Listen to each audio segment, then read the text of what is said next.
I'm good. Doc, I just want to get your impressions of this victory. I mean, you didn't have Joel. Seth had a great game. Ben had a triple-double. Tobias had a great game. Just give me your impressions. It was really a great team win, Keith, and I just love how they played. We got down early, no panic set in. I really believe, Keith, they believe that they were better today. You know, like they were the better team. I thought they played with that type of confidence. I tell you, for one day of really changing, like going small, installing our little spread stuff that we were running. For us to execute that well, it just tells you how focused they were. I mean, we didn't have a lot of time to work on a lot of stuff, but they did it. And so really, I'm just really proud of all of them. Ben was incredible. Tobias was incredible. Seth, what can you say? So, but everyone else was good. Tyrese came in. Ferg gave us a big lift. So there's so many guys. I thought Dwight Howard in the second half was huge. So it was what you would call a all hands in team win for sure. Now you talk about Ben was incredible. He had they tried to do the hack of Ben. The first time he split on, the second time he hit both of them, and they went away from it. So, I mean, he showed some poise out there. He did. I keep saying it. Let's stick with him. He's a hell of a player. Just stick with him. He's a hell of a player, but he's also human. He's going to have some great games, far more great games and more bad and less bad. And that's who he is. But he just does so much for the team. He really does. We kept him out there because Scotty decided that they wasn't taking Bradley Beal out. We had to give Matisse a rest, and then we put Ben on him. We anticipated they were going to rest Beal, and they didn't. So Ben had to stay out there, and Ben was dying out there. They all were, but they hung in there. All right, congrats, Doc. Thanks. Marcus Hayes. Hey, Doc, in the pregame with Tommy, you mentioned that you were without Joel Embiid, but this was a tremendous opportunity as opposed to an all alarm fire. Who do you think made the most of that opportunity, and how would you rate you and your coaching staff's response to sort of having to change your chemistry right away? Yeah, we already had it, Marcus, as far as chemistry. So I don't know if I would rate the coaching staff at all. I wouldn't anyway, if you know that. But I thought our job was to make sure everybody was in the right place, like make sure we spaced right. If we were going to go small, we had a no paint rule, like in transition. We said the paint, as far as running without the ball, was an electric fence. You had to run behind the three. We had to keep the floor open. I thought our guys did that all night. I don't know who took advantage of the extra minutes. I think they all did because we kind of passed them around. So I just think, again, it was just a really good team win for us. Thank you. John Clark. Doc, defensively, especially heating it up in the second quarter, just how impressed were you with the way they played defense together?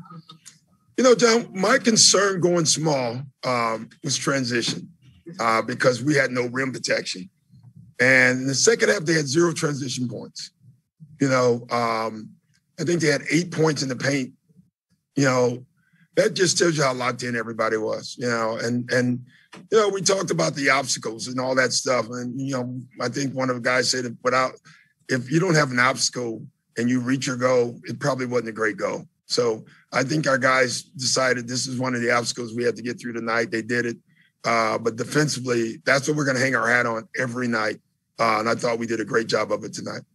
And Seth said after the game that Ben told him while they were playing video games that I need 30 from you. How impressive were just everybody raising their expectations and maybe with each other without Joel there? That was the talk in the locker room. Each guy was challenging each other. Now I know who can coach Seth. Clearly Seth listens to Ben. So we're going to use Ben as a translator for Seth from this point forward, because if that's all it took, we're going to keep doing it. But Seth was awesome. I thought him and Tobias kind of had that two-man game going. We gave them the freedom to figure it out, and I thought they did that. Thank you. Hi, Carlin. Coach. Shake was out here just putting up shots after the game. I know it was kind of a tough series for him. What do you think was the reason for him just really having a tough series overall against Washington? Well, he didn't play a lot of minutes, number one. Right now there's guys in front of him, and so it's tough to get on the floor. And he's pressing a little bit, but I still believe in him. Shake is going to help us win several games on this journey. I can guarantee you that. And then also Tobias I think he had 6 assists tonight. So was that kind of like did you want him to be able to kind of move the ball a little bit more? Is that something you talked to him about? Yeah, listen, the last game, the whole team, we dribbled, we looked like the Globetrotters. We dribbled the life out of the game. That's not who we've been all year. We showed film about today to our guys, like we will never win playing that way. If a guy is near, pass it. And I thought Tobias was phenomenal in that tonight. Thanks, Coach. Ben Simmons is available at the secondary link, and over to David Murphy. No, you guys need to go talk to Ben. You don't need to talk to me anymore. Hey, Doc, I got one for you. Right. You seem pretty fired up on the bench all game. You seem pretty fired up now. I'm sure it's been an emotional 24 hours for you. But I was wondering, as a coach, do situations like this kind of give you a new kind of different kind of energy? Not that you want it to happen, but you got to coach Maxey up. You got to get a team to believe in itself. You got to change your reputations. What's it like from your perspective? Yeah, it's what you just said, David. It is. It's definitely you get thrown this different challenge. As a coach, you got to try to respond. You got to try to give your team with what you have the best opportunity of winning. Number one, put them in the position and then get them to believe. And that was in order.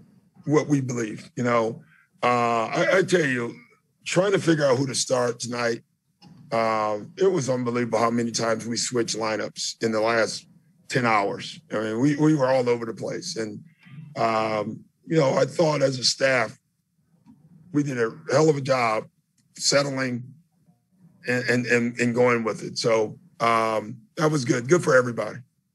Thanks. Paul Hudrick. Hey, Doc. Just I guess to follow up on that a little bit, was Tyrese under consideration to start tonight? And No. Just with him, no, he was not. Okay. No. And just with him, is it a matter of he's just a guy who's kind of made for these moments, or is it maybe he's just so young and he just doesn't even know what he's like into right now? No, I think he's a hell of a player, and I think he has found himself. He figures out now how to play, how we need him to play, what makes him, not only him a good player, but making everybody good on the floor when he's on the floor. And I tell you what, I think everybody would love his offense. Where I'm prideful, he was our worst defender. And it wasn't close. The numbers said that too. In the last month, he has turned the corner defensively. He made so many little plays defensively, rebounds, digs, getting steals. So for me, obviously the offensive energy was there, the speed was there, but watching him grow defensively for this team has been absolutely amazing. Thanks, Doc. All right, last question, Tom Moore. Yeah, Doc, I was actually going to ask you about the 2-man game with Seth and Tobias, but we'll go to plan B. I thought Danny Green with that steal and the layup in the backcourt, and then the other, forcing the turnover. I thought he really gave you a lot of energy when you were making that run. He did. And it's funny, Tom, one of my coaches was like, let's get Matisse in for Danny. And if you watch, I actually had Matisse walking towards me and I changed my mind. That's just luck. It really is sometimes. Danny gets a steal, then Danny makes a 3. And I was looking at our coaches laughing like, thank God we didn't make that substitution. So, you know what I love about Danny, and this is why he's so important for this team. Danny was struggling in the first quarter. He missed wide open shots, right, turned the ball over. But nothing shakes him, man. He just keeps coming. So, he's a great guy to have on this young team. Thanks a lot. Congrats. Thanks, guys.